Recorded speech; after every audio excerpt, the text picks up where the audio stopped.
Hello everyone, कैसे हैं आप लोग। आई होप आप लोग अच्छे होंगे। मेरा नाम है अर्पित। तो आज हम पढ़ने वाले हैं इंटरनेशनल फूड स्टैंडर्ड्स के बारे में, जो कि बहुत बहुत इंपॉर्टेंट टॉपिक है फॉर द एफएसएसएआई एग्ज़ाम, या फिर फूड से रिलेटेड आप किसी भी एग्ज़ाम की तैयारी कर रहे हैं तो वहाँ पर ये टॉपिक बहुत ज़्यादा इंपॉर्टेंट हो जाता है। अगर हम बात करें कि एफएसएसएआई में अगर आप किसी भी सीनियर पोस्ट के लिए अप्लाई करते हैं, यानी कि joint director, deputy director, technical and admin या फिर फाइनेंस में, तो वहाँ पर भी इस टॉपिक से क्वेश्चंस आते ही आते हैं। And for the food safety officer and for the technical officer post this topic is very very important. तो ध्यान से सुनिएगा, पूरे वीडियो को अच्छे से सुनिएगा। हो सकता है ये वीडियो बहुत ज़्यादा लेंदी होने वाला है। अभी तक का जितने भी वीडियोस पड़े हुए हैं यूट्यूब पे, उन पे हो सकता है ये वीडियो सबसे बड़ा हो, मतलब हमारे चैनल पे। तो थोड़ा ध्यान से सुनिएगा, क्योंकि मैं चाहता हूँ आपके कॉन्सेप्ट क्लियर हो। वीडियो कितना भी बड़ा हो ये मैटर नहीं करता है, ठीक है। तो इसमें आज हम डिस्कस करने वाले हैं क्या, आज हम पढ़ेंगे इंटरनेशनल फूड स्टैंडर्ड्स में, जिसमें मेजर 4 ऑर्गेनाइजेशन हैं, यानी कि Codex Alimentarius Commission, World Trade Organisation और आईएसओ और एफएओ। तो इन सभी के बारे में आज हम डिस्कस करेंगे। उससे पहले यार, जो लोग भी चैनल पर नए हो तो यार चैनल को सब्सक्राइब कर देना और ऑल नोटिफिकेशन बेल को ज़रूर ऑन कर देना, जिससे कोई नोटिफिकेशन आता है या फिर अदर कोई इन्फॉर्मेशन आप आती है तो हम उसको अपलोड करें, जिससे आपको इन्फॉर्मेशन ईजिली मिल जाए। साथ ही साथ आप हमारे टेलीग्राम चैनल से ज़रूर जुड़िए, ठीक है। वहाँ पर आपको थोड़ा क्विज़ वगैरह या फिर कोई इन्फॉर्मेशन अगर मुझे देनी होती है तो वहाँ पर हम तुरंत इन्फॉर्मेशन प्रोवाइड करा पाते हैं, क्योंकि यूट्यूब पे वीडियो अपलोड करने में थोड़ा सा टाइम लगता है। लेकिन टेलीग्राम पे हम क्विकली कोई रिस्पॉन्स दे सकते हैं या फिर कोई भी इन्फॉर्मेशन प्रोवाइड करा सकते हैं। इसके साथ ही साथ आप मुझे इंस्टाग्राम पे फॉलो कर सकते हैं, वहाँ पे कुछ पूछना चाहे तो पूछ सकते हैं। आप मुझे मेल भी कर सकते हैं, ठीक है। और यार एक इम्पॉर्टेंट इन्फॉर्मेशन ये है कि जो लोग भी नए हैं या फिर जो लोग पुराने हैं, उन सभी को मैं बताना चाहूँगा कि हमारे चैनल का नाम जो पहले था वो स्टडी विद ट्रिपल ए था। अभी इस चैनल का नाम SWA एजुकेशन यानी कि 100 एजुकेशन हो गया है। तो आप इसी नाम से आगे से चैनल को सर्च करेंगे। अगर आप बाई वीडियो सर्च करते हैं वीडियो के नेम से तो कोई प्रॉब्लम नहीं होगी, आपको चैनल मिल जाएगा। इसके साथ यार एक इम्पॉर्टेंट इन्फॉर्मेशन ये है कि बहुत ज़्यादा यूट्यूब पे भी ये हो रहा है ना कि एफएसएसएआई या फिर फूड सेफ्टी ऑफिसर या फूड इंस्पेक्टर के नाम से बहुत सारे चैनल वाले जो हैं रेगुलर वैकेंसीज डाल रहे हैं। वो सब फेक है, ठीक है। उससे थोड़ा सा बच के रहिए, ठीक है। वो सब फेक इन्फॉर्मेशन है, थोड़ा सा दूर रहिए वहाँ से। कोई फ़ायदा नहीं है, आपका टाइम वेस्ट होगा। और वो ऐसा वीडियो डालते हैं कि 4 से 5 मिनट में आपको सारी इन्फॉर्मेशन उसमें दे देते हैं। तो अगर इन्फॉर्मेटिव वीडियो होगा तो थोड़ा सा टाइम लगता है, थोड़ा लेंदी वीडियो होता है। तो इन सब चीज़ों से दूर रहिए। आप अपना केवल जो टारगेट कर रहे हैं, जो फोकस कर रहे हैं उस पर करिए। आप ऑथेंटिक डेटा अगर चाहते हैं तो आप वेबसाइट पे विजिट करिए, या फिर आप हमारे चैनल पे रहकर भी इन्फॉर्मेशन पा सकते हैं। अगर कुछ होता है ऐसा तो हम खुद ही वीडियोस लेकर के आते हैं, और इसके साथ साथ टेलीग्राम पे भी अपडेट देते थे। तो ज़्यादा टाइम ना लेते हुए हम अपनी वीडियो को स्टार्ट करते हैं। तो ये टॉपिक बहुत ज़्यादा इंपॉर्टेंट है। अभी रिसेंटली अगर हम बात करें तो 25 जुलाई को जॉइंट डायरेक्टर डिप्टी यानी कि डिप्टी डायरेक्टर और जॉइंट डायरेक्टर टेक्निकल का जो एग्ज़ाम हुआ था, वहाँ पर इंटरनेशनल फूड स्टैंडर्ड से आया था क्वेश्चन, यानी कि कोडेक्स एलिमेंटेरियस कमीशन के बारे में पूछा गया था। और एफएसएसएआई जो है ना, अभी अपने लेवल को इंक्रीज़ करता जा रहा है। यानी कि अगर आप रिटन एग्ज़ाम की प्रिपरेशन कर रहे हैं, अब ज़्यादातर जितने भी एग्ज़ाम है ना, सभी में रिटन एग्ज़ाम होता ही होता है। सीबीटी होगा, उसके बाद रिटन होगा। और जो कुछ पोस्टें ऐसी हैं जैसे कि जॉइंट डायरेक्टर, डिप्टी डायरेक्टर हो गया, वहाँ पर केवल रिटन एग्ज़ाम होता है, उसके बाद में इंटरव्यू बेसिस पे सिलेक्शन होता है। तो कुछ क्राइटेरिया हैं एफएसएसएआई के। लेकिन मैं यही कहना चाहता हूँ कि एफएसएसएआई जो है वो अपने लेवल को अब इंक्रीज़ करता जा रहा है, तो आपको थोड़ा सा डीपली पढ़ना पड़ेगा। तो जब बात आती है इंटरनेशनल फूड स्टैंडर्ड्स की, तो यार याद रखना ये 4 ऑर्गेनाइजेशन जो इंपॉर्टेंट ऑर्गेनाइजेशन, इनका नाम जरूर आता है। एक है कोडेक्स एलिमेंटेरियस कमीशन, एक है वर्ल्ड ट्रेड ऑर्गेनाइजेशन, एक है आईएसओ, एक है food and agriculture organization of the United Nation यानी कि एफएओ। तो इन सभी के बारे में हम पढ़ेंगे, लेकिन आज हम केवल कोडेक्स एलिमेंटेरियस कमीशन के बारे में ही पढ़ेंगे, बाकी के बारे नेक्स्ट वीडियो में कवर करेंगे। तो टॉपिक को समझने से पहले, पूरे टॉपिक को समझने से पहले, कोडेक्स एलिमेंटेरियस को समझने से पहले हमें समझना होगा कि फूड स्टैंडर्ड्स होता क्या है। तो यार फूड स्टैंडर्ड्स की अगर बात करें तो अगर सिंपल लैंग्वेज में आप समझिए आखिर फूड स्टैंडर्ड होता क्या है, तो फूड स्टैंडर्ड्स हम कह सकते हैं कि एक सेट ऑफ क्राइटेरिया होता है for the food, a set of criteria that a food must meet if it is to be suitable for human consumption. अगर कोई फूड है, अगर वो ह्यूमन कंजम्पशन के लिए सूटेबल माना जाता है, तो उसके जो बेसिक क्राइटेरिया हैं वो क्या हैं, जैसे कि सोर्सेस उसका क्या है, उसका कंपोजिशन क्या है, उसकी अपीयरेंसेस कैसी है, उसकी फ्रेशनेस कैसी है, उसमें जो परमिजिबल एडिटिव्स हैं वो कैसे हैं, क्योंकि बहुत सारे एडिटिव्स ऐसे होते हैं जो बहुत ही हार्मफुल होते हैं, कैंसर कॉज तक कर देते हैं, ठीक है, डेथ तक हो जाती है अगर रिएक्शन हो जाता है। एंड मैक्सिमम बैक्टीरियल कंटेंट क्या है। तो ये सब क्या है, ये एक बेसिक कंपोनेंट हैं, या फिर हम कह सकते हैं कि फूड क्राइटेरिया के या फिर फूड स्टैंडर्ड्स के, जिनका होना बहुत ज़रूरी है और इनके जो स्टैंडर्ड्स हैं इनको फॉलो करना बहुत ज़रूरी है। तो सोर्सेस क्या है, यानी कि फ़ूड कहाँ से, उसका रॉ मटेरियल क्या है, फूड का कंपोजिशन क्या है, जो एक स्टैंडर्ड मेंटेन किया गया है फूड के कंपोजिशन के लिए, वो फॉलो किया गया है कि नहीं। अपीयरेंसेस और फ्रेशनेस, ये सारी चीज़ें बहुत इंपॉर्टेंट मैटर करती हैं एक सूटेबल फूड के लिए, यानी कि एक ऐसे फूड के लिए जो ह्यूमन कंजम्पशन के लिए सही माना जाए। उसके लिए ये जो बेसिक क्राइटेरिया हैं या फिर जो फूड के स्टैंडर्ड्स बनाए गए हैं उनको फॉलो करना बहुत ज़रूरी होता है। तो फूड स्टैंडर्ड्स आप समझ गए होंगे कि एक बेसिक क्राइटेरिया होता है फूड के लिए, जिसको किसी भी फूड बिजनेस ऑपरेटर को या फिर किसी भी मैन्युफैक्चरर को ये बहुत ध्यान में रखना होता है कि जिस फूड के लिए जो फूड स्टैंडर्ड्स हैं उनको अप्लाई किया गया है या नहीं किया गया है। आगे बढ़ते हैं। आगे एक टर्म आता है फूड स्टैंडर्डाइजेशन, ठीक है। उससे पहले एक कॉन्सेप्ट हम और डिस्कस कर लेते हैं यार, कोडेक्स के बारे में। कोडेक्स के बारे में हम डिटेल में समझेंगे, लेकिन थोड़ा सा पहले एक थोड़ा सा समझते हैं कि कोडेक्स आया कहाँ से।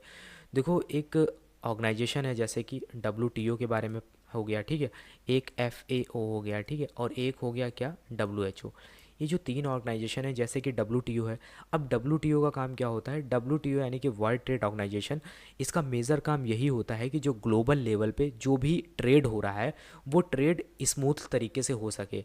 यानी कि जो भी इंपोर्ट एक्सपोर्ट हो रहा है, आप देखते हैं उसमें WTO का बहुत बड़ा मतलब एक तरीके से रोल होता है। उसके बिना सारी चीज़ें पॉसिबल नहीं होती। तो WTO का यही रोल है कि जो जो ट्रेड हो रहा है उसको कितना स्मूथ तरीके से हो सके ग्लोबल लेवल पे। FAO, food and agriculture organization की अगर हम बात करें तो इसका मेन रोल यही है कि वर्ल्ड लेवल पे हर एक कंट्री के पास फूड सिक्योरिटी होनी चाहिए। फूड सिक्योरिटी का मतलब ये है कि हर एक कंट्री के पास अपना फूड होना चाहिए, वहाँ पे कोई भी भूखा नहीं मरना चाहिए। अगर ऐसी सिचुएशन आती है तो FAO की ये रिस्पॉन्सिबिलिटी बनती है कि उसे फूड अवेलेबल कराना पड़ेगा। तो FAO जो है स्पेशली फूड के लिए रिस्पॉन्सिबल है, या फिर फूड। और इसके साथ ही साथ ये जो ऑल ओवर वर्ल्ड में किसी भी कंट्री में क्या डेटा होता है, कौन कंट्री कितना फूड का प्रोडक्शन करता है, कौन कौन से एग्रीकल्चर्स होते हैं, तो उन सब का जो डेटा होता है ना वो सारा FAO के पास होता है। तो ये मेजर 2-3 काम होते हैं FAO के। वर्ल्ड हेल्थ ऑर्गेनाइजेशन की अगर बात करें तो ये हेल्थ से रिलेटेड वर्ल्ड में जो भी चीज़ें हैं उसको मॉनिटर करते हैं, एक तरीके से चीज़ें सही हो रही हैं या नहीं हो रही हैं। तो ये सब ऑर्गेनाइजेशंस का अपना अपना काम है। तो यहाँ पे अगर हम देखें, एक हो गया FAO, एक हो गया है WHO, एक है फूड एंड एग्रीकल्चर ऑर्गेनाइजेशन, एक है वर्ल्ड हेल्थ ऑर्गेनाइजेशन। यहाँ यानी कि यहाँ पे फूड की बात हो रही है और यहाँ पे बात हो रही है हेल्थ की, यानी कि ह्यूमन की हेल्थ को कैसे प्रोटेक्ट किया जाए, ठीक है। तो यहाँ पर यार इन दोनों ऑर्गेनाइजेशन ने मिल करके सोचा, क्यों ना यार हम एक ऐसा स्टैंडर्ड बनाते हैं जिसको पूरे वर्ल्ड में, पूरे ग्लोबली उसको हम क्या करें, इम्प्लीमेंट कर सकें, जिससे फूड सेफ्टी को और बढ़ाया जा सके, जिससे कि ज़्यादा से ज़्यादा हम क्या करें, ह्यूमन कंजम्पशन के लिए जो भी फूड अवेलेबल हो रहा है या फिर कंज्यूमर की हेल्थ को प्रोटेक्ट किया जा सके। बेसिक कॉन्सेप्ट ये था कि ह्यूमन की हेल्थ को कैसे प्रोटेक्ट किया जा सके। तो इन सब के लिए इन्होंने सोचा कि हम एक स्टैंडर्ड्स लेकर के आते हैं। उसी स्टैंडर्ड्स को इन्होंने क्या नाम दिया, कोडेक्स नाम दिया। तो कुछ स्टैंडर्ड्स लेकर आए जिसको इन्होंने ऑल ओवर वर्ल्ड में इम्प्लीमेंट किया। तो FAO और WHO ने मिल करके एक क्या जॉइंट कमेटी बनाई। उस जॉइंट कमेटी में कुछ डिस्कशन हुआ, उसके बाद में ये कोडेक्स को लेकर के आया है और इन्होंने कोडेक्स एलिमेंटेरियस कमीशन नाम का एक कमीशन या फिर एक कमेटी बनाई, ठीक है। तो उसके बारे में हम डिटेल में समझेंगे आगे। तो आपने समझा कि FAO और WHO ने कैसे मिल करके क्या ज़रूरत पड़ी कि वो कोडेक्स को लेकर के आए। अब हम बात करते हैं कि फ़ूड स्टैंडर्डाइजेशन क्या होता है। देखिए, फ़ूड स्टैंडर्डाइजेशन अगर बेसिक लैंग्वेज में समझे तो स्टैंडर्डाइजेशन का मतलब यही हो गया, फॉर्मेशन या फिर establishing of A food standard. Food के लिए है तो फूड स्टैंडर्ड। तो अगर हम देखें द बेसिक पर्पस क्या रहा है फूड स्टैंडर्ड का, तो the basic purpose of establishing food standard is protection of public health from risk. जो भी रिस्क होता है ना फूड की वजह से, उससे क्या करना है, पब्लिक हेल्थ को प्रोटेक्ट करना है। इसी के लिए फूड स्टैंडर्ड्स को इस्टेब्लिश किया गया है। इसके साथ ही साथ promoting fair trade in food, इसके साथ ही साथ क्या करना है, प्रमोट करना है फेयर ट्रेड को फूड में। यानी कि फूड से रिलेटेड जो भी ट्रेड होता है ना वो एक ट्रांसपेरेंट मैनर में हो सके, उसमें कोई भी इंफॉर्मेशन हिडन ना रखी जाए, ठीक है। इसके साथ ही साथ ऑल्सो टू प्रिवेंट मिसलीडिंग और डिसरप्टिव प्रोडक्ट।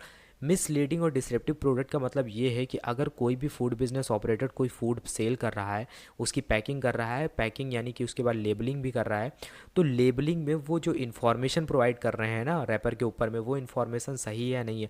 ऐसा तो नहीं है वो जो उन्होंने न्यूट्रिएंट लेवल उस पर लिखा हुआ है वो गलत है, या फिर वो मिसलीड कर रहे हैं, यानी कि फूड कुछ है और न्यूट्रिएंट लेवल कुछ और लिखा हुआ है। तो ये सब क्या तरीके हो गए, ये सब मिसलीड करना हो गया पब्लिक को या फिर कंज्यूमर को। तो इन सब को रोकने के लिए स्टैंडर्डाइजेशन करना बहुत ज़रूरी है। उसके बाद में सेकंड पॉइंट में ये लिखा है, it is important that such standard should be uniform nationally so that FBO in all part of the country have only one set of requirement to be compiled. Complied का मतलब यहाँ पर ये होता है कि जो भी मतलब स्टैंडर्ड्स हैं उनको अप्लाई करना।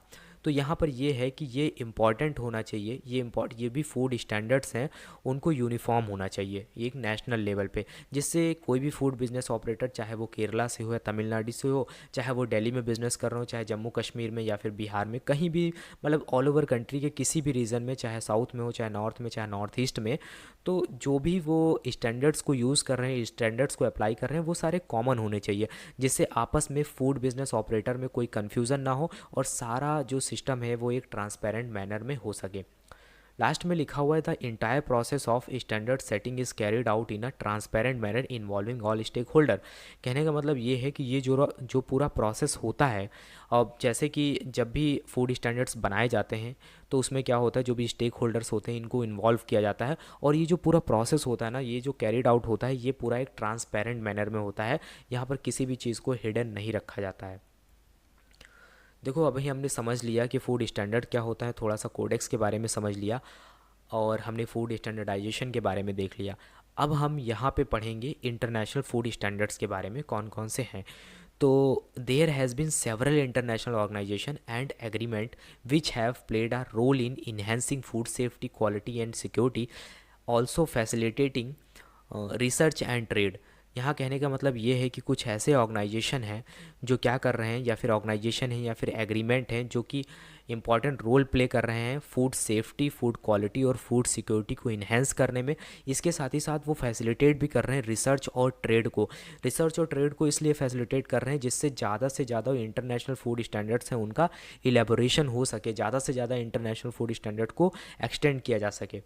The major organization which are playing a key role, वो कौन कौन से ऑर्गेनाइजेशन है जो इंटरनेशनल फूड स्टैंडर्ड्स को लेकर के एक मेजर रोल प्ले कर रहे हैं, कौन कौन से हैं। एक है कोडेक्स एलिमेंटेरियस कमीशन यानी कि CAC, जिसके बारे में आज हम पढ़ेंगे। दूसरा है international organization for standardization, ISO। ध्यान रखिएगा, ISO जो इसका शॉर्ट फॉर्म है उसका फुल फॉर्म है इंटरनेशनल ऑर्गेनाइजेशन फॉर स्टैंडर्डाइजेशन। तो इसके बारे में थोड़ा सा याद रखिएगा, कन्फ्यूज़न मत करिएगा। थर्ड नंबर पे आता है WTO यानी कि वर्ल्ड ट्रेड ऑर्गेनाइजेशन, और फोर्थ नंबर पे फूड एंड एग्रीकल्चर ऑर्गेनाइजेशन यानी कि FAO। ठीक है, तो ये जो तीन ऑर्गेनाइजेशन है इनके बारे में हम नेक्स्ट वीडियो में कवर करेंगे अच्छे से। आज हम केवल कोडेक्स के बारे में पढ़ते हैं। देखो यार, कोडेक्स एलिमेंटेरियस कमीशन को पढ़ने से पहले यानी कि CAC को पढ़ने से पहले हम दो टर्म इसमें आपको मिलेंगे, एक कोडेक्स एलिमेंटेरियस और एक कमीशन। तो कोडेक्स एलिमेंटेरियस की अगर हम बात करें तो कोडेक्स एलिमेंटेरियस को अगर बेसिक लैंग्वेज में समझे कि आखिर होता क्या है, तो अगर मैं कहूँ तो कोडेक्स एलिमेंटेरियस कुछ नहीं है, एक रिटन डॉक्यूमेंट है जिसके अंदर कुछ स्टैंडर्ड्स या फिर गाइडलाइंस लिखी हुई हैं फूड से रिलेटेड।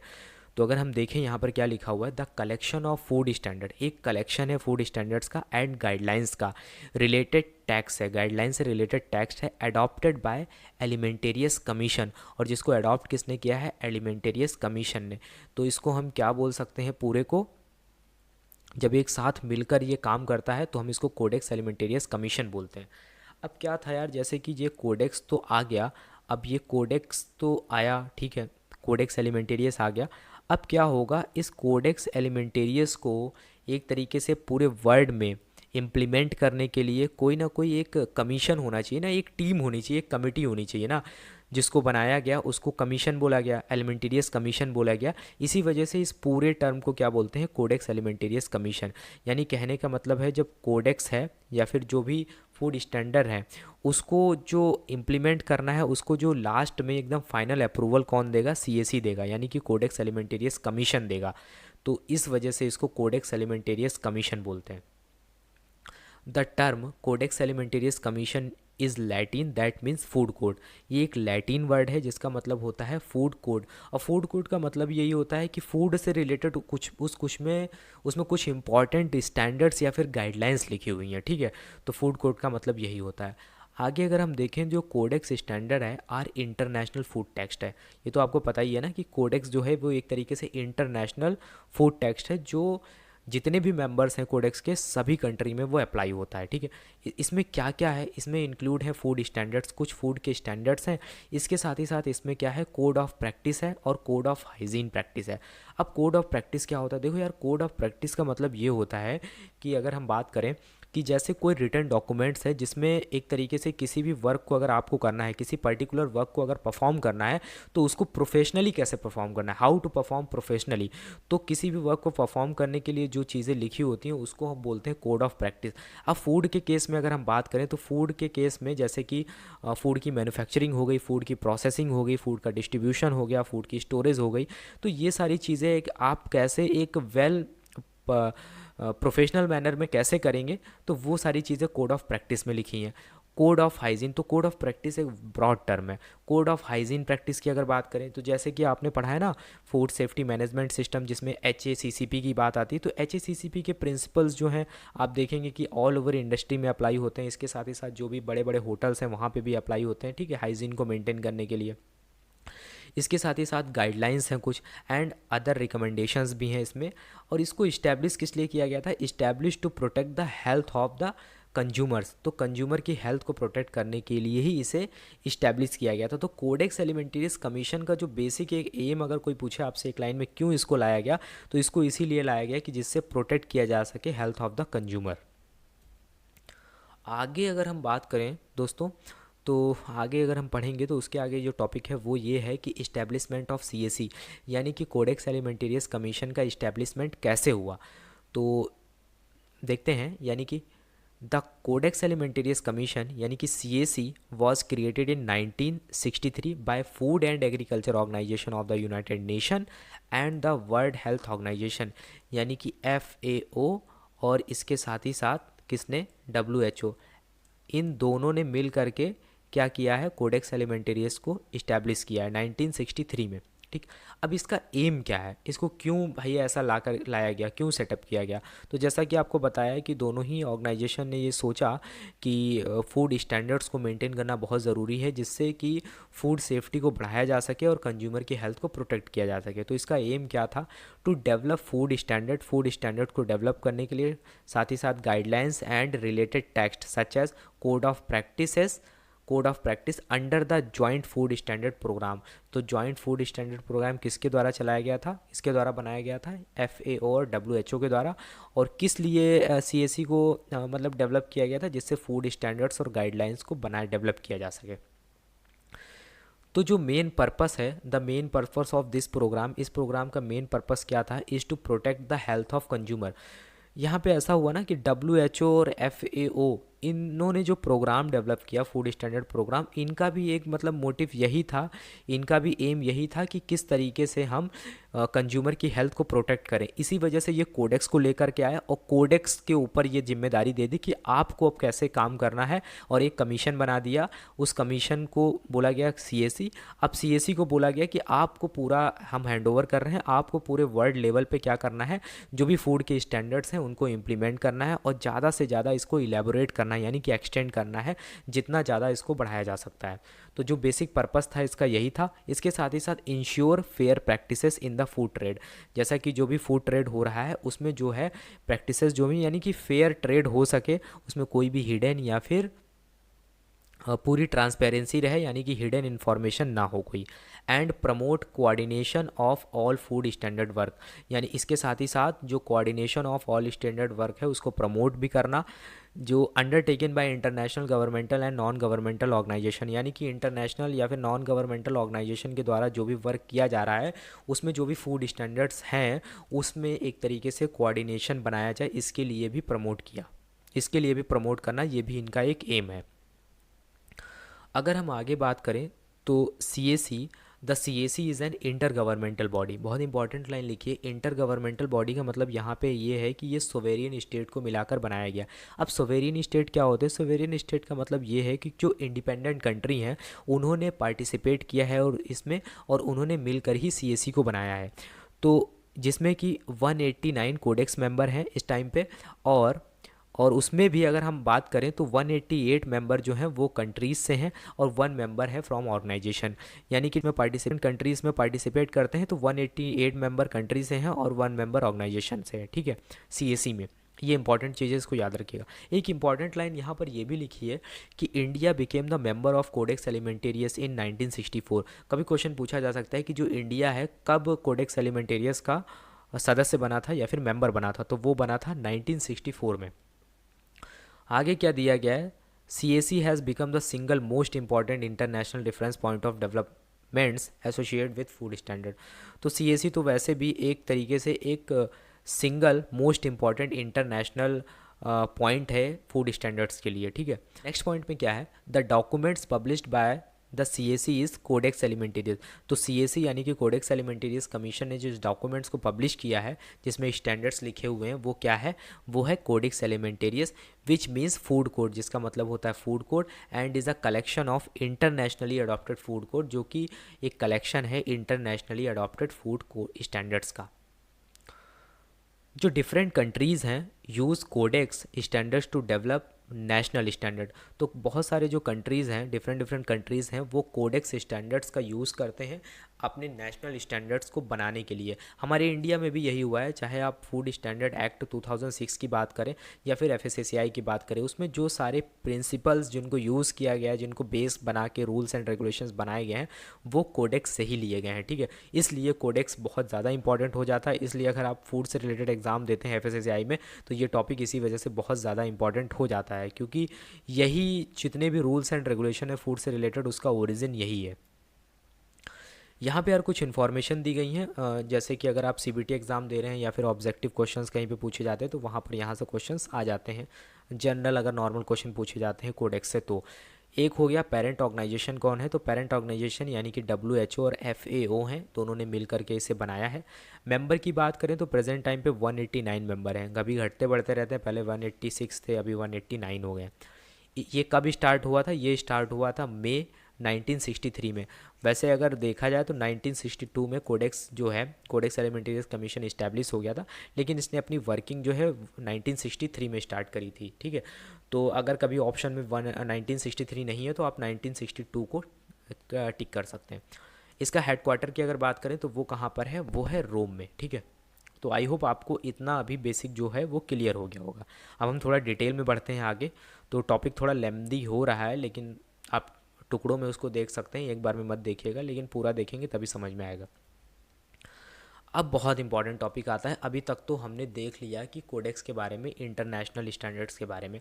अब हमें ये भी देखना है कि इंडिया में इसकी फंक्शनिंग कैसे हो रही है, आखिर इंडिया में कैसे कोडेक्स ऑपरेट कर रहा है। तो कोडेक्स फंक्शनिंग इन इंडिया कैसे हो रही है उसके बारे में देखेंगे as national codex contact point. तो नेशनल कोडेक्स कॉन्टैक्ट पॉइंट क्या है इसके बारे में भी हम आगे समझेंगे, ठीक है। तो अगर हम बात करें दोस्तों कोडेक्स इन इंडिया की, तो कोडेक्स इन इंडिया की अगर बात करें तो Codex India the national codex contact point for India. देखिए यहाँ पर लिखा है Codex contact point for India, यानी कि कोडेक्स कॉन्टैक्ट पॉइंट की अगर बात करें तो देखिए मान लिया कि ये CAC है, ठीक है, कोडेक्स एलिमेंटेरियस कमीशन है, और ये इंडिया है, या फिर ये कोई दूसरा कंट्री है, ये कोई दूसरा कंट्री, ये दूसरा कंट्री, ये दूसरा कंट्री, ये दूसरा कंट्री, ये दूसरा कंट्री, ऐसे बहुत सारे मेंबर है कोडेक्स के। तो CAC को अगर कोऑर्डिनेट करना है इन सभी के साथ में, तो किसी पर्टिकुलर किसी भी कंट्री में, चाहे इंडिया हो चाहे अदर कोई कंट्री हो, तो हमारे कंट्री में या किसी अदर कंट्री में, तो एक पर्टिकुलर एक प्लेस होगी, एक लोकेशन होगी जहाँ पे मान सकते हैं कि CAC का ऑफिस बना होगा, या फिर CAC का कोई सब्सिडरी बॉडी होगी, कुछ भी मान सकते हैं। तो उसके थ्रू क्या होगा, ये वहाँ से कोऑर्डिनेट करेंगे, ठीक है, आपस में क्या करेंगे, कम्युनिकेशन करेंगे। तो वैसे ही जो हमारा इंडिया है, ठीक है, हमारे इंडिया में भी एक प्लेस है, एक लोकेशन है, जैसे कि the national codex contact point for India, जिसे हम क्या बोलते हैं, national codex contact point for India, यानी कि NCCP। इस टर्म को याद रखिए, ये आगे बहुत बार रिपीट होगा, ठीक है। Is located at food safety and standard authority of India, ministry of health and family welfare, FDA भवन, न्यू दिल्ली। तो ये कहाँ पर लोकेटेड है? ये लोकेटेड है food safety and standard authority of India, यानी कि जहाँ पर FSSAI है, FSSAI का जहाँ पर ऑफिस बना हुआ है FDA भवन में, वहीं पर कोडेक्स कॉन्टैक्ट पॉइंट का भी ऑफिस है, ठीक है। It coordinates and promote Codex activity in India association with the national Codex committee. तो ये क्या करता है? ये कोऑर्डिनेट करता है एंड प्रमोट करता है कोडेक्स एक्टिविटीज़ को in India with the association with national Codex committee, यानी कि नेशनल कोडेक्स कमिटी के साथ मिल करके ये क्या करते हैं? कोडेक्स एक्टिविटीज़ हैं उनको इंडिया में प्रमोट करते हैं, ठीक है। तो ये NCCP का एक काम है, इसी वजह से इसको यहाँ पर लोकेट किया गया है। आगे अगर हम देखें, आगे जो टर्म आपने पीछे देखा, यानी कि नेशनल कोडेक्स कमिटी। अब नेशनल कोडेक्स कमिटी क्या होता है? तो the national Codex committee has been constituted by the food safety and standard authority of India for keeping liaison with CAC। तो इसे किसने कॉन्स्टिट्यूट किया है, किसने बनाया है? इसे बनाया है FSSAI ने, food safety and standard authority of India ने। किस काम के लिए? For keeping liaison with CAC। Liaison का मतलब यहाँ पर यह है कम्युनिकेशन, आपस में कम्युनिकेशन रखने के लिए एक बनाया गया है इसे, ठीक है। तो नेशनल कोडेक्स कमिटी है, उसके थ्रू CAC और इसके साथ में कन्वर्सेशन होता है, ठीक है। तो अगर कोई भी कन्वर्सेशन करना है CAC के साथ में तो वो नेशनल कोडेक्स कमेटी के थ्रू होगा, इसी वजह से इसको कॉन्स्टिट्यूट किया गया है। आगे अगर हम बात करें, एक नया टर्म आ गया, एक और कमेटी आ गई हमारे सामने, जो कि है शैडो कमेटी। ध्यान से पढ़िएगा, डायरेक्टली क्वेश्चंस आते हैं, कन्फ्यूज़न मत रखिएगा, हो सके वीडियो को थोड़ा सा टुकड़ों में देखिएगा, ठीक है। तो शैडो कमेटी की अगर हम बात करें, शैडो कमेटी ऑफ NCC, तो NCC की जो शैडो कमेटी है उसके बारे में अगर हम बात करें, तो द फूड अथॉरिटी, देखो फूड अथॉरिटी का जहाँ भी नाम आ जाए तो समझ लो किसकी बात हो रही है? FSSAI की बात हो रही है। FSSAI ही इंडिया में फूड अथॉरिटी है। The food authority has appointed the shadow committee of the NCC on subject matter corresponding to the codex committees to assist the NCC in the study और consideration of technical matter। तो food authority जो है वो appoint करती है shadow committee को, ठीक है। शैडो कमेटी में जो भी मेंबर्स होते हैं या फिर शैडो कमेटी का अपॉइंटमेंट कौन करता है, तो वो ऐसे क्वेश्चंस कभी कभी पूछ लिए जाते हैं। तो शैडो कमेटी का अपॉइंटमेंट कौन करता है? फूड अथॉरिटी करती है। किसके लिए किया जाता है? NCC के लिए किया जाता है। और किस लिए किया जाता है? जो भी टेक्निकल मैटर्स होते हैं ना, टेक्निकल मैटर्स पे अगर कोई स्टडी करनी है या फिर कोई कंसिडरेशन करना है तो उसके लिए ये असिस्ट करता है, हेल्प करता है, किसको? NCC को, ठीक है। ये याद हो गया। उसके बाद में अगर हम बात करें, शैडो कमेटी है तो अगर भी कोई भी कमेटी होगी तो उसका चेयरपर्सन होगा। तो इस पॉइंट में ये बताया गया है कि उस चेयरपर्सन की क्या क्या क्वालिफिकेशन होगी या फिर बेसिक एलिजिबिलिटी क्राइटेरिया क्या होना चाहिए उस चेयरपर्सन का। तो officer in the rank of joint secretary, अगर कोई ऑफिसर है वो अगर जॉइंट सेक्रेटरी रैंक का ऑफिसर है या फिर above in the concerned department, ministry and food authority who handle the subject at the policy level, अगर इन सभी डिपार्टमेंट में वो इस लेवल पे है कि अगर वो पॉलिसी लेवल पे डील कर रहा है, ठीक है। And also serve as the member of NCC, अगर वो NCC का मेंबर भी रहा है, may be nominated as the chairperson of this shadow committee, उसे चेयरपर्सन नॉमिनेट किया जा सकता है इस शैडो कमेटी का, ठीक है। अब शैडो कमेटी का चेयरपर्सन हो गया, लेकिन उसमें और भी मेंबर्स होते हैं, उनके लिए क्या क्या क्राइटेरिया होता है? तो specialized expert in the relevant field may be nominated as the member of this shadow committee. जो भी स्पेशलाइज्ड एक्सपर्ट होते हैं ना, जो रिलेवेंट यानी कि अपनी अपनी फील्ड के जो भी एरियाज़ हैं, आगे हम देखेंगे कौन कौन से एरियाज़ होते हैं जिस पे शैडो कमेटी NCC को असिस्ट करती है। तो उन्हीं एरियाज़ में ये कुछ एक्सपर्ट होते हैं, स्पेशलाइज एक्सपर्ट होते हैं, जिनको as a shadow committee member nominate किया जाता है। द लिस्ट जो होती है of expert may be reviewed from time to time to ensure that they meet the ongoing requirement of NCC। यानी कहने का मतलब यहाँ पर ये है कि जो भी मेंबर्स होते हैं वो परमानेंट मेंबर नहीं होते हैं, उनको टाइम टू टाइम क्या किया जाता है, उस टीम को यानी कि उस कमेटी को क्या टाइम टू टाइम रिव्यू किया जाता है, जिससे NCC की जो भी रिक्वायरमेंट है उसके अकॉर्डिंग ये जो इंश्योर हो पा रहा है कि नहीं हो पा रहा है, उसके अकॉर्डिंग सारा काम हो रहा है कि नहीं हो रहा है। अगर रिक्वायरमेंट जो है वो फुलफ़िल नहीं हो रही है NCC की, तो फिर मेंबर्स को चेंज कर दिया जाता है। तो इसी वजह से इसको टाइम टू टाइम रिव्यू किया जाता है। अब दोस्तों यहाँ पर जो दिया गया है, currently the shadow committee assist the national Codex committee in the following areas. यहाँ पर कुछ एरियाज़ दिए गए हैं जिस पर जो शैडो कमेटी है वो नेशनल कोडेक्स कमेटी को असिस्ट करती है या फिर उसकी हेल्प करती है, ठीक है।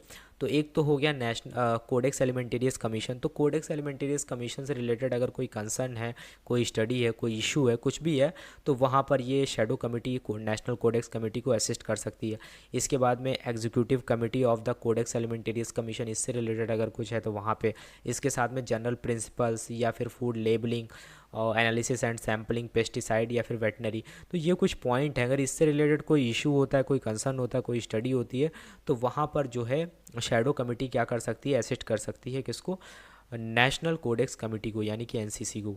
इसके साथ ही साथ अगर फूड हाइजीन से रिलेटेड कुछ है, फूड एडिटिव्स हो गए, कंटामिनेंट्स हो गए इन फूड, इसके साथ में फूड इंपोर्ट एक्सपोर्ट हो गया, न्यूट्रिशन हो गया, फिश एंड फिशरी प्रोडक्ट हो गया, फैट्स एंड ऑयल हो गया, फ्रेश फ्रूट एंड वेजिटेबल्स हो गया, प्रोसेस्ड फ्रूट एंड वेजिटेबल्स हो गया, मिल्क एंड मिल्क प्रोडक्ट हो गया, स्पाइसेस एंड कलनरी हर्ब्स हो गया। तो इन सब से रिलेटेड अगर कोई भी इशू होता है ना, तो वहाँ पर जो है जो शैडो कमेटी है वो नेशनल कोडेक्स कमेटी को असिस्ट कर सकती है। अब हम बात करते हैं यार फंक्शन ऑफ शैडो कमेटी। तो फंक्शन ऑफ शैडो कमेटी की अगर हम बात करें तो यहाँ पर मेजर 2 फंक्शन दिए गए हैं जिनको हम देखते हैं। तो इसका एक फंक्शन क्या है, टू एडवाइज द एनसीसीपी या फिर NCC on the implication of various food standardization, food quality and safety issues. तो जो भी है ये क्या करता है, एडवाइस करता है किसको, एनसीसी को या फिर एनसीसीपी को, on the implication of various food standardization या फिर फूड क्वालिटी या फिर सेफ्टी इश्यूज से रिलेटेड अगर कुछ है तो वहाँ पर। इसके बाद में सेकंड पॉइंट में क्या दिया है, to follow the Codex agenda of the relevant subsidiary body, यहाँ पर and provide input to the government so as to assist in ensuring quality and safety of food to consumer while at the same time safeguard national interest and maximize the opportunity for development of industry and expansion of international trade।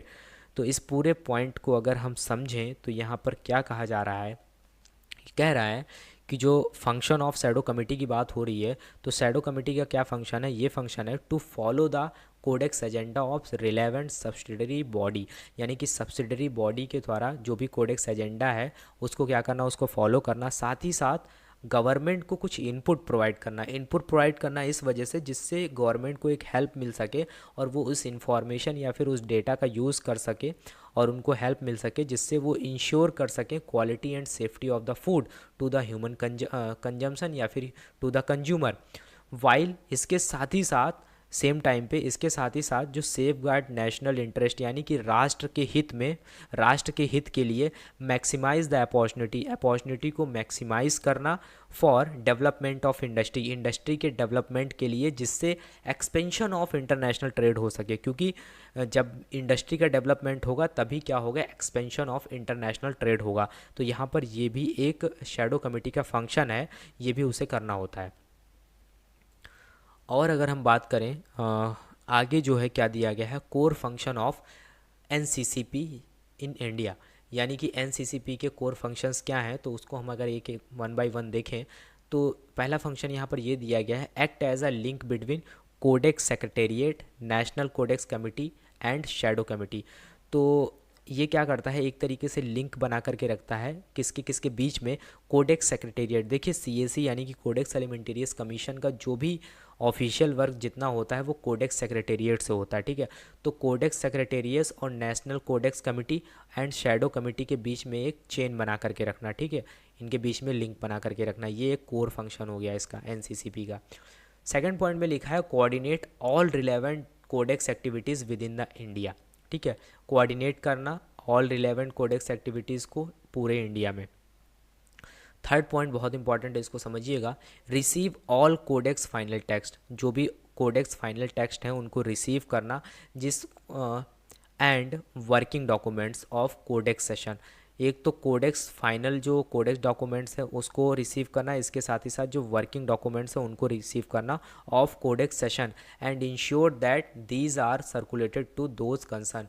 जैसे कि क्या है यहाँ पर लिखा है, receive all Codex final text, तो उस टेक्स्ट में क्या होगा, स्टैंडर्ड्स होंगे, कोड ऑफ प्रैक्टिसेस होंगे, guidelines and other advisory text होंगे, and working documents of Codex session, जो भी कोडेक्स सेशन होते हैं ना उसके जो वर्किंग डॉक्यूमेंट्स हैं उसको भी रिसीव करना, and ensure that these are circulated to concern, और ये भी इंश्योर करना कि उनको जो है कि जो भी कंसर्न पर्सन है या फिर कंसर्न अथॉरिटी है उनके पास सर्कुलेट किया गया है नहीं, या फिर उनको सर्कुलेट करना। ये बहुत इंपॉर्टेंट इसलिए होता है क्योंकि वो सारा डेटा कलेक्ट करके फिर कंसर्न डिपार्टमेंट या कंसर्न अथॉरिटी के पास सेंड करना होता है, जिससे वो कोई ना कोई एक्शन ले सकें फूड सेफ्टी या फिर कंज्यूमर हेल्थ को प्रोटेक्ट करने के लिए। जब तक उनके पास डेटा नहीं होगा तब तक वो कोई भी एक्शन नहीं ले सकते हैं। तो भी ये भी एक बहुत इंपॉर्टेंट पॉइंट होता है। इसके बाद में नेक्स्ट पॉइंट में दिया गया send comment on Codex documents. जो भी कोडेक्स डॉक्यूमेंट्स है उसके ऊपर कोई कमेंट करना या फिर सजेशन देना या फिर प्रपोजल रखना सीएससी के सामने और इट्स सब्सिडरी बॉडी के सामने या फिर कोडेक्स सेक्रेटेरिएट के सामने within the time frame. ठीक है।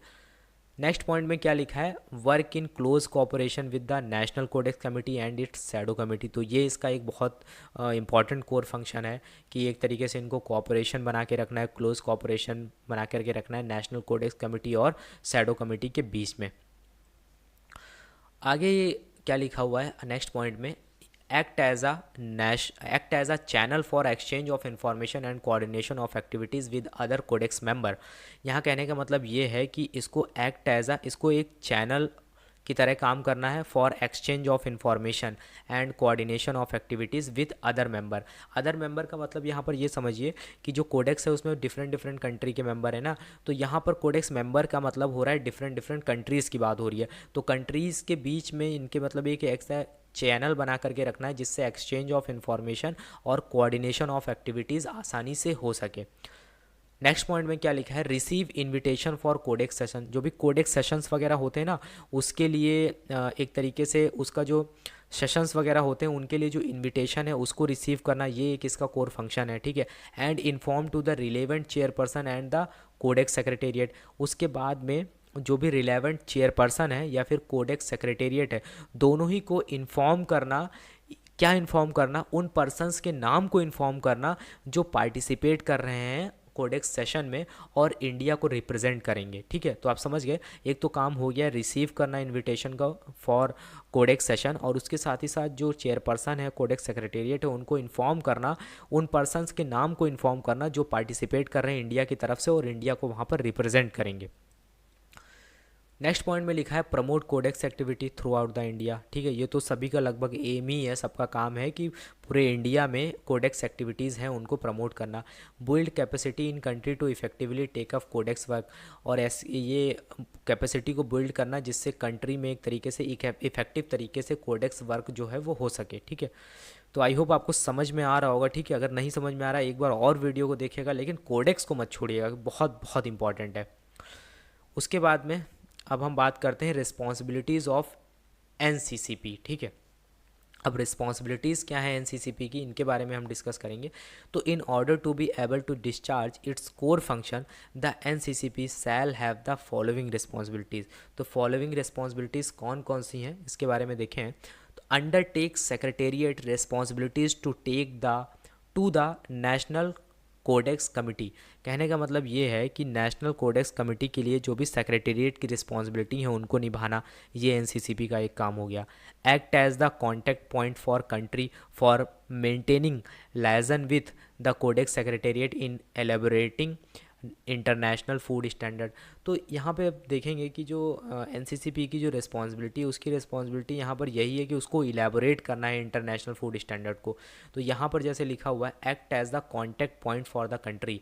तो जैसा कि पहले हमने पढ़ा था ना, हमारे इंडिया में एक तरीके से जो एनसीसीपी है एक कॉन्टैक्ट पॉइंट है, एक कोडेक्स कॉन्टैक्ट पॉइंट है, जहाँ से जो भी कोडेक्स सेक्रेटेरिएट है या फिर सीएसी है उसके बीच में अगर कोई कन्वर्सेशन करना है हमें या हमारी कंट्री को करना है तो वो यहीं से होगा। ठीक है। लाइजन का मतलब होता है communication, country for maintaining liaison with the Codex secretariat in elaborating international food standard. जब इंटरनेशनल फूड स्टैंडर्ड्स को इलेबोरेट करना होगा तो वहाँ पे अगर कन्वर्सेशन करना है तो उसके लिए एनसीसीपी के थ्रू ही होगा। ठीक है। फॉर अगर आप आगे बात करें तो collect procure and analyse data for किसके लिए, इलेबोरेटिंग इंटरनेशनल फूड स्टैंडर्ड्स के लिए। तो इसका मेजर काम यही है कि इसको इलेबोरेट करना है इंटरनेशनल फूड स्टैंडर्ड्स को। फिर उसके बाद में एक और इम्पॉर्टेंट पॉइंट है keep track of international food standards work and give comments and data to ensure that international food standards elaborated are practicable. कहने का मतलब ये है कि जो इंटरनेशनल फूड स्टैंडर्ड हैं उनको जो इलेबोरेट किया जा रहा है, ठीक है, इंटरनेशनल फूड स्टैंडर्ड्स को, उसका रिकॉर्ड रखना, ठीक है, उसको ट्रैक करके रखना। यानी कि जो भी चीज़ें हो रही हैं वो एक ट्रांसपेरेंट मैनर में हो रही हैं या नहीं हो रही हैं। जो भी इंटरनेशनल फूड स्टैंडर्ड जो भी अप्लाई किए जा रहे हैं वहाँ पर कोई हिंडर तो नहीं है, यानी कि एक्सपोर्ट ऑफ फूड में कोई हिंडर तो नहीं है, वहाँ पे सारी चीज़ें एक ट्रांसपेरेंट मैनर में हो रही हैं या नहीं हो रही हैं। तो ये सब इसका ट्रैक रखना, ये भी एनसीसीपी की रिस्पॉन्सिबिलिटी है कि इंडिया में जो भी चीज़ें हो रही हैं उनको ट्रैक करके रखना।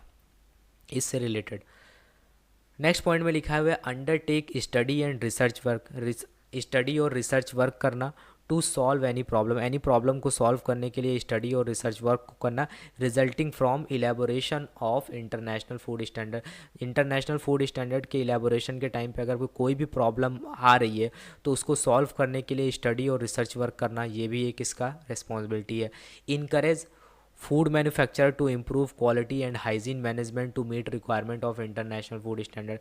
इनकरेज करना फूड मैन्युफैक्चरर्स यानी कि फूड बिजनेस ऑपरेटर या फिर फूड मैन्युफैक्चरर को इनकरेज करना इम्प्रूव करने के लिए, improve quality and hygiene management.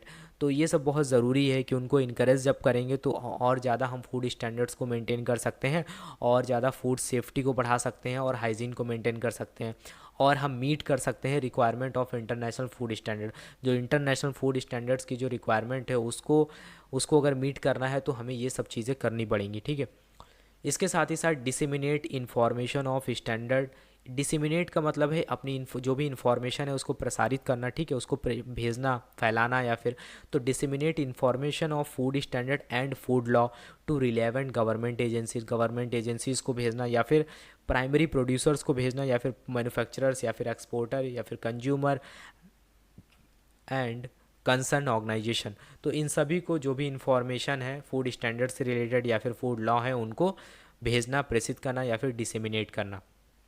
तो यार ये था ना पूरा कोडेक्स के बारे में, सीएसी के बारे में। तो आपने समझा कि कोडेक्स और सीएसी, अब सीएसी हमारे इंडिया में कैसे काम कर रहा है, एनसीसीपी क्या है और शैडो कमेटी क्या है, इन सब के बारे में आई होप आपको आइडिया लग गया होगा। अगर आप पहली बार पढ़ रहे होंगे तो हो सकता है थोड़ा ना समझ में आए, आप 2-3 बार पढ़िएगा, लेकिन कोडेक्स को अच्छे से समझ लीजिएगा अगर आप फूड से रिलेटेड किसी एग्ज़ाम को देने जा रहे हैं। बहुत इंपॉर्टेंट चीज़ है, ठीक है। तो आई होप आपको यार लेक्चर अच्छा लगा होगा। अगर अच्छा लगा है तो प्लीज़ कमेंट करके बताना। बहुत मेहनत लगती है एक लेसन रिकॉर्ड करने में और एक अच्छा लेसन रिकॉर्ड करने में।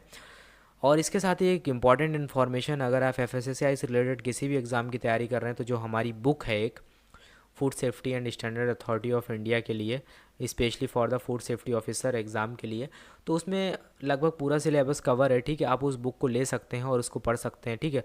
बहुत सारे लोगों का क्वेश्चन रहता है क्या ये बुक सफिशिएंट है। मेरे हिसाब से बुक सफिशिएंट है, अगर उसके बावजूद कुछ चीज़ें रह जाती हैं, ठीक है, तो रही तो नहीं है। वैसे आप कोई भी बुक खरीद लो ना, हमारे इंडिया में तो अभी कोई ऐसी बुक नहीं है जो पूरी तरीके से एफएसएसएआई को टारगेट करती हो।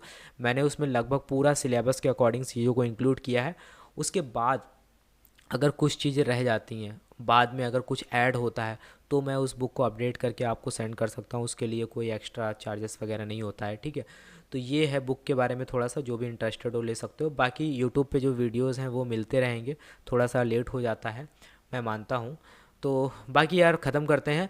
बाकी ये मुझे कमेंट करके बताना कि वीडियो कैसा लगा। अगर अच्छा लगा तो प्लीज़ यार कमेंट करके ज़रूर बताना, और वीडियो को लाइक ज़रूर करना और ज़्यादा से ज़्यादा शेयर करना। मिलते हैं नेक्स्ट वीडियो में जो बचे हुए टॉपिक हैं उसमें कवर के लिए। तब तक के लिए thank you, have a nice day.